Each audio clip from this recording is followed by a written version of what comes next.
আসসালামু আলাইকুম। আমি মোমেনার দিন কাল থেকে মোমেনা বলছি। আপনারা সবাই কেমন আছেন? আলহামদুলিল্লাহ, আমরাও সবাই ভালো আছি। আপনারা পৃথিবীর যে যে প্রান্ত থেকে আমার ভিডিওগুলো দেখতেছেন তাদেরকে জানাই অসংখ্য অসংখ্য ধন্যবাদ। আল্লাহ আপনাদের মাঝে আমাকে হাজির করছে, তার জন্য শুকরিয়া। যে যেখান থেকে বসে আমার ভিডিওগুলি দেখতে বসে গেছে, প্লিজ একটা লাইক দিয়ে বসেন। আপনাদের একটা লাইকে আমার ভিডিওটা অন্যের কাছে পৌঁছতে সাহায্য করবে।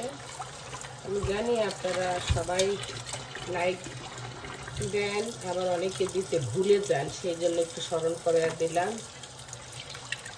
তারপর বলবেন আপনারা সবাই কেমন আছেন। এখানে আমি একটু গুঁড়া মাছ ভিজিয়ে নিছি, রুটি ভাবির দেওয়া। এখন এগুলি কাইটা আজকে রান্না করব আমাদের জন্য, আর ছেলের জন্য একটা মুরগি নামিয়ে নিচ্ছি, মুরগি রান্না করবো ওর জন্য।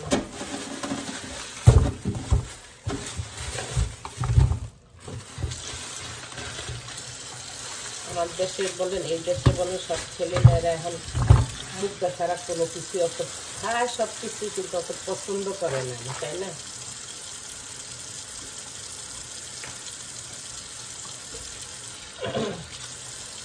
সবাইরে বলি, আমার শ্বশুর বাড়ি, বাপের বাড়ি, পাড়া প্রতিবেশী, বন্ধু বান্ধব সবাইকে আমার ভিডিও দেখছেন। হ্যাঁ আপা, দেখি আপনার ভিডিও। আবার দর্শকরা বলে আমি লাইক দিয়ে শুরু করলাম, আমি পুরোটা দেখে নিলাম। সবাই অনেক সুন্দর সুন্দর কথা বলে, আদৌ কতটুকু দেখে বা কি করে তাও জানি না। যদি হইতো সবাই এত করে দেখতো তাহলে তো আমার ওয়াচ টাইমটা হয়ে যাইতো। যাই হোক, তবু আসে something is better than nothing, একটা কথা আছে না? আপনি বলে কত ইংলিশ শিখছি। Thank you for watching my video. Subscriber কত কিছু শিখছি আপুরা। যাই হোক, যদি কাটি দেখেন, এক সকালবেলা আবার আরেকজনে আমার কতগুলো তরি তরকারি দিয়া গেছে।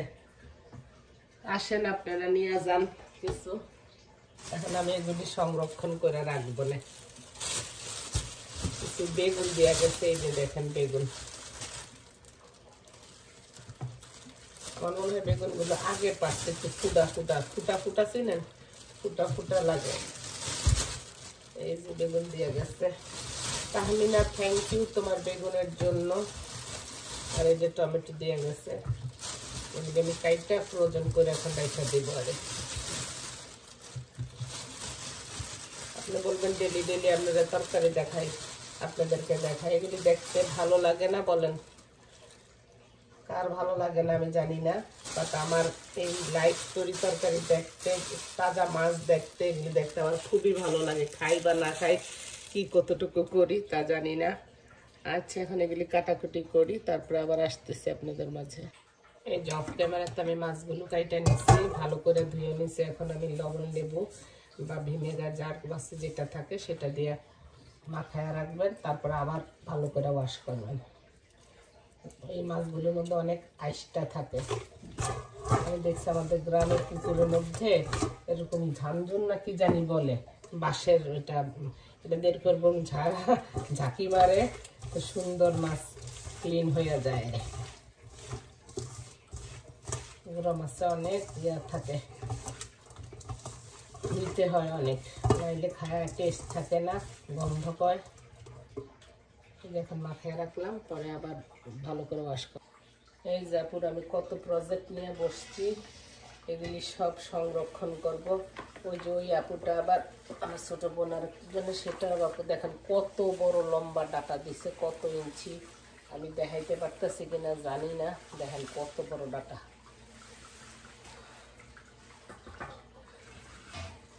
এগুলি সব কাটবো, এইটা প্রসেসিং করে সব রাখা দিব। আরে আমরা মেয়েরা তো আসলে যারা সত্যিকারের সাংসারিক, তারা তো কোনো কিছু ফেলে না।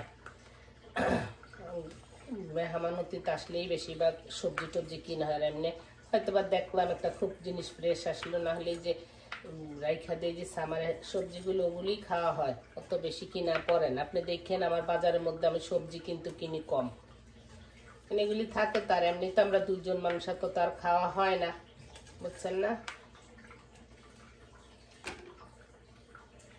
আপুরা আমরা অনেকে মনে কেক আর ভিডিও দেখি না। আমার আব্বা অনেক আগে একটা কথা বলছে যে মা, একটা প্রশ্নের মধ্যেই কিন্তু একটা অ্যান্সার থাকে, কে কতটুকু ভিডিও দেখে বা কি আরে আপনি কিন্তু ওই কমেন্টের উপরেই বুঝতে পারেন, আর জিজ্ঞেস করা লাগে না। হ্যাঁ, কতগুলো আপু আছে আমার এখনো সে আমার জন্মলগ্নের থেকে আছে, তারা এখন পর্যন্ত আছে। আবার কিছু কিছু আছে শীতের অতিথির মতো আসে, আবার শীতের অতিথির মতো চলে যায়। আবার অনেক আপুরা এখন পর্যন্ত আমার সাথে জন্মলগ্ন থেকে যেরকম আছে না ভাই বোন, ঠিক ওই রকম এখনো আছে তারা আমার সাথে বন্ধুত্ব। আমি কাদের কথা মেনশন করছি সবাই বুঝতে পারছেন আপুরা। যাই হোক, সবাইকে অনেক অনেক ধন্যবাদ যারা দূর দূরান্ত থেকে আমার ভিডিওগুলো দেখতেছেন, কাছে বসে দেখতেছেন, সবাইকে জানাই অনেক অনেক ধন্যবাদ। আমরা বাঙালিরাই দেশে আইয়া যত গুড়া মুড়া, যত মাছ কোথায় পাওয়া যায়, কেমনে ধরা যায়, সব সিস্টেম জানিয়ে গেছে। একটু হাত দোয়া পানি দিয়ে দিলাম, এই মাছটা খাইতে সত্যি সত্যি অনেক মজা। চাপিলা মাছটা অত মজা না। ঠিক আছে, এবার বসায় দেই। এখানে আমার গুঁড়া মাছটা হয়ে গেছে, আমি একটু বিলাতি ধনিয়া পাতা দিয়ে দিতেছি।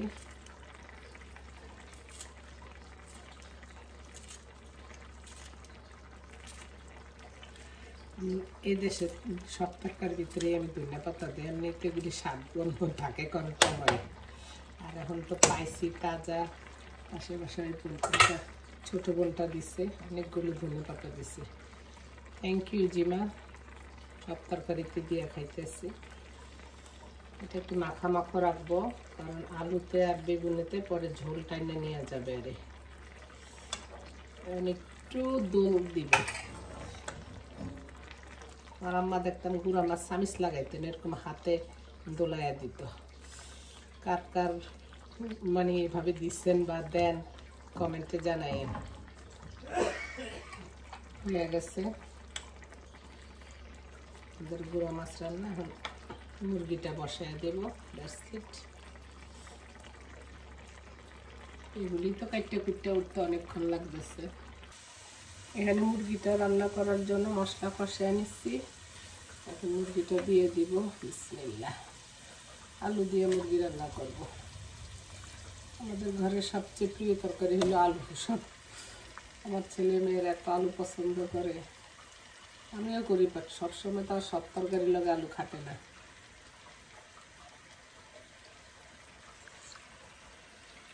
সময় কম নাইলে চাইছিলাম আজকে এটা মুগ ডাল দিয়ে রান্না করতাম। মুগ ডাল দিয়ে এটাও আমার ছেলে পছন্দ করে।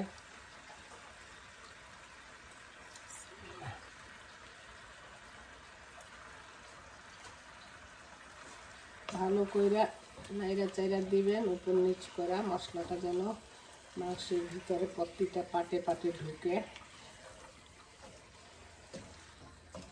জামাইয়ার আমি খামু পা ঢিলা, হাতা পাও, আর পোলা খাই সলিড পিসগুলো।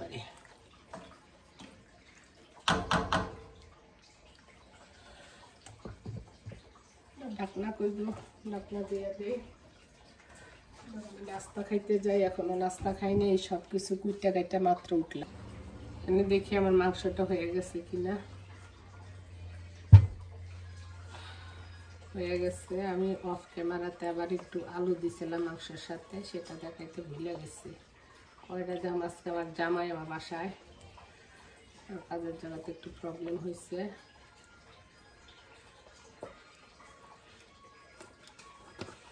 এখন একটু আমি তেলে নেওয়া গরম মশলার গুঁড়া দিয়ে দেব। সবাই জানি আমরা মাংস রান্না করতে, তারপরও দেখাই, কারণ এটা আমরা ডেইলি খাই, ডেইলি করি, সেটাই তো আপনাদের মাঝে উপস্থাপনা করি। আর দেবে একটু কাসুরি মেথি।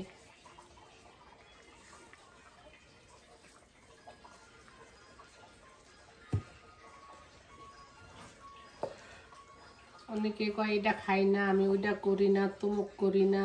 আবার হারাই বেশি বেশি রেস্টুরেন্টে যায় খায়। চান রেস্টুরেন্টে যে খায়, খাওয়ানোর পর আমি কোন আপনি কোন, যারা আমরা রেস্টুরেন্টে খাই রাইট, খাওয়ার পর রেস্টুরেন্টরা কী দিয়ে রাঁধছে, কেমনে রাঁধছে আমরা জানি না। খাওয়ার উপর নির্ভর করে আমরা তাদেরকে স্টার দেই, দেই, জানে এই রেস্টুরেন্টের খাওয়াটা ভালো, কিন্তু তারা কেমনে রাঁধছে, কী দিয়ে রাঁধছে, সেটা তো আমরা জানতেছি না, তাই না?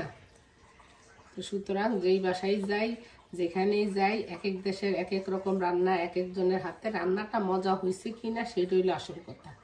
আপনারা সবাই আমার সাথে একমত কিনা কমেন্টে জানাইয়েন। লবণটা দিই, ঠিক আছে সব কিছু। আর একটু ঝোল টানাবো, আমার ঘরে এমন ঝোল খায়, তারপর আর একটু টানতে হবে।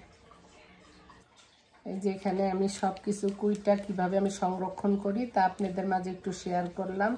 সেটা হলো যে বেগুন, এইটা ভর্তা বানাবো, সেই জন্য আমি একটু তেলে ভালো করে বেগুন ভাজি যেরকম করে এরকম করে আনিছি। এরপরে আপনি যখন প্রয়োজন মতে নামাইয়া আপনি খালি পেঁয়াজ, ধনিয়া পাতা, কাঁচামরিচ দেওয়া, যেটা দিয়ে শুকনো মরিচ সেটা দিয়ে ভর্তা মাখাবেন।